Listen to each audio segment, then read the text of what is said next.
John Dickerson is our CBS News political director and moderator of Face the Nation. He's in Washington. So, John, there's this 3.5-hour FBI meeting, and then earlier in the week we learned about Bill Clinton's tarmac meeting with Attorney General Lynch. Where does this issue stand? Well, let's start with the tarmac meeting. That was just Donald Trump was probably right in his characterization, or I should say his characterization would be shared by some people within the Clinton camp of Bill Clinton's meeting. It was an unforced error. It was, some of the press reports about the Benghazi committee hearings had essentially said they'd found nothing new on Hillary Clinton. So it had been a relatively good week for Hillary Clinton. And then Bill Clinton's meeting, which put a light on what is a bad story for Hillary Clinton, all before the FBI investigation. It's a bad story because her original tale about why she set up the private server is different than the facts we now know. There are emails that weren't turned over about complaints within the State Department about that private server.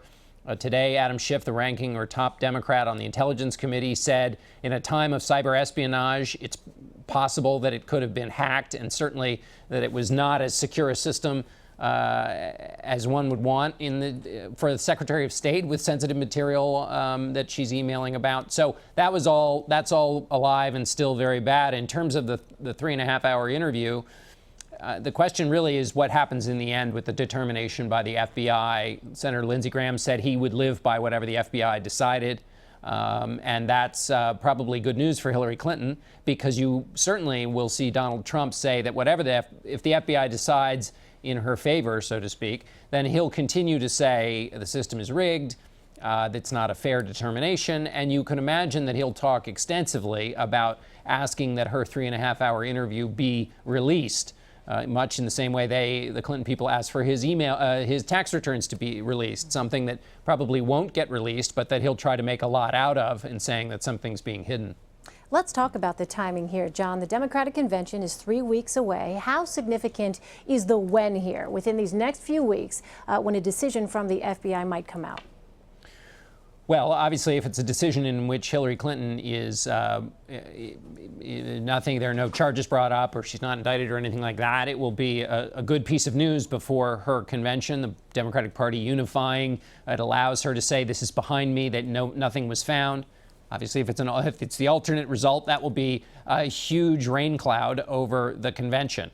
So that's kind of the timing thing here. If it's still up in the air by the time the convention takes place, I think the fact that this interview has taken place will be a signpost. The Clinton campaign will try to say, look, the interview happened, we're moving on, and it'll be kind of a tussle of the sort we've seen for the last several months.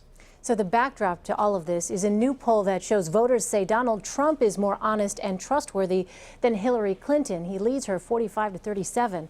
How do you read those numbers, John? Well, that's bad news for Hillary Clinton, and it means that her trust issue, which it was one of the first questions I asked her campaign manager about when they first decided to start talking as a campaign, was the fact that her trust numbers are in bad shape and hard to move. And here we see that now we're in the choice category of the campaign. It's no longer measuring the campaigns or candidates against the perfect. It's measuring them against their opponents. Donald Trump has had a series of run-ins with the truth and his personal private or his alternative positions he held before he was a presidential candidate. So there's been plenty of opportunities for voters to take a reading about Donald Trump's trustworthiness, and for them to have looked at him and now also look at Hillary Clinton and in that poll put him ahead of her is not good news for Hillary Clinton, because their argument is, look, this is an election, this is a choice.